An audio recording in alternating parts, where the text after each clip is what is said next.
Our next guest studies, among other things, how political entertainment can affect social and political outcomes. As you can imagine, the Trump campaign is providing material to keep her busy for a long time. Kristen Landerville is an associate professor in the University of Wyoming's Department of Communications and Journalism. She joined us to share her latest observations. So Kristen, it was about a year ago that we first spoke about some of the campaign coverage. Could you ever imagine back then that Donald Trump would be the presumptive GOP nominee? Well, I don't think I truly appreciated it. I think I did a little bit because I did mention the term Teflon Trump, and I think that's still true today. I mean, he is still not really changed his tactics because they've been successful. So he is, still portraying that very strong leader, very confident, very authoritative. He usually boils things down very simply, and that's been really successful for him. He has managed to be very persuasive to his key target audience in the sense that he's using these peripheral cues, so to say, and what I mean by that is that he definitely appeals to people who are more peripherally processing political messages, meaning that they are not always super knowledgeable about politics. They are not always very motivated to process political messages, or they haven't processed them in the past. And it may sound like I'm dumbing his voters down, which I don't want to do. I think that they have been excited by his ability to give messages that are very simple, very strong, very certain. In this sort of environment where we have a lot of uncertainty in the economy and jobs, I think that there's a lot of room for people to be nervous about that. And so maybe they haven't been engaged in the past, but he's someone who has engaged them and has given them passion. And they haven't been involved in the past, but they're certainly involved now. Mm-hmm. So, yeah. So the things he's saying resonate with his supporters and allow them to feel that he hears us. He's saying, look, I have had success in business, so I will be successful as a president. And because there's no evidence, because he hasn't been a politician before, people can take that at face value. And so people process that information peripherally in the sense that he's using these arguments that he's been a leader in the past, he can lead now. A lot of people are voting for him. We're going to get so sick of winning.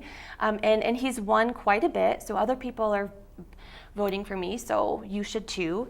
Kind of a bandwagon effect. And he's been really successful at kind of name calling and boiling down complex issues into black and white issues. Name calling meaning, liar Hillary. Pocahontas for Elizabeth Warren, those kinds of examples. Mm-hmm. Well, he's kind of controlled the coverage because if he tweets something, then it's, whoa, that's the news. And yeah. And it's only been in the last week or two that I've actually started to see, I'd say, the press be a little more responsible and perhaps instead of just giving him coverage no matter what he does, starting to do some more investigative work, actually reporting facts. Mm-hmm. And do you think there's a possibility that the fact that this is so late, that this hurts the credibility of the media? That's a good question. I feel like there has been a lot of criticism about the media and how they've handled Trump, and there's been accusations that they've done too easy of a job on him, that they've been, not investigating him enough. But the facts are there's not a lot to investigate in terms of his political career because he hasn't had one, and so that just leaves his business career, and there's some limitations there too. So I think that now they're trying to make up for it a little bit, and that maybe they're going to be harder on him going forward, since he is the Republican nominee now. Yeah. One of the things that I know you look at is messages that might provoke uncertainty in voters, viewers. Yeah. The violence that's been going on at rallies, what do you think that's doing to people? I think that is really unfortunate, and this is one of my concerns that who researches political communication, in the sense that we're more polarized now, and part of that is due to our partisan news coverage, that we tend to look at partisan news more, we seek it out more. That makes us more polarized. That makes us think that we can't stand the other side, that there's something wrong with them, they are bad people. And so I think to have a really healthy understanding of the world, you need to go to conservative outlets, you need to go to liberal outlets, you need to go to places like NPR and ABC News. You need a healthy media diet to understand the world. And if you're only getting news from one source, from the Trump campaign, from the Bernie Sanders campaign, that's a problem, and that's going to create anger, and they are trying to ruin our country. And the rhetoric just spirals downward, and then people get angry and they get violent. And so that's really unfortunate. And something that I want to do is try to inspire people to be more media literate, to break messages down more, to deconstruct the media messages they get, again, to have a broader media diet, as well as understand that civic literacy is really important too. So understanding what it means to be a good citizen is not be violent.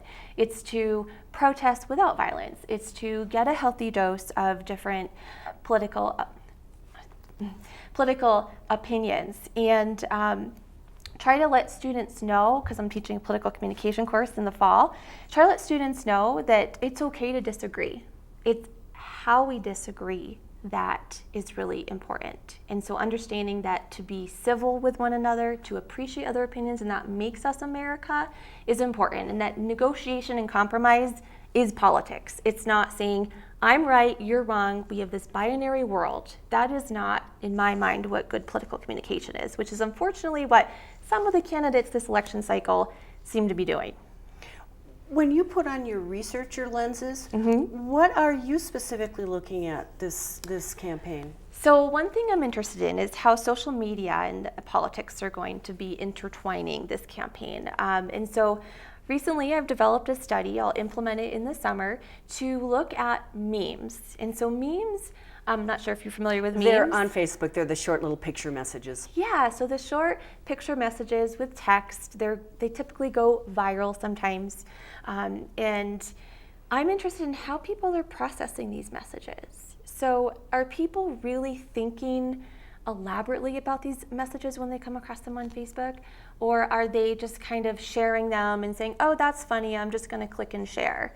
You know, how are they processing them? That peripheral route where they're not elaborating too much on the message, they think it's funny, or you know, they just decide, oh, I'm just going to share it real quick, or do they think about the implications about, well, what if I share this message? How is this going to impact people that I know?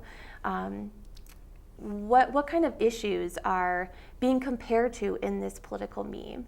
So, for example, I'm interested in this one meme where there's a picture of snakes on the top, and there's a picture of refugees on the bottom.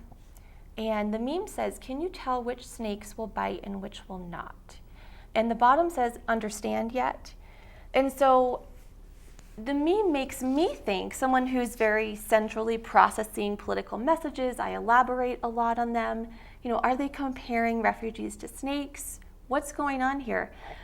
What are the deeper themes? And is this a civil dialogue to be able, you know, to be comparing a group of people to snakes, which are typically seen as evil or bad?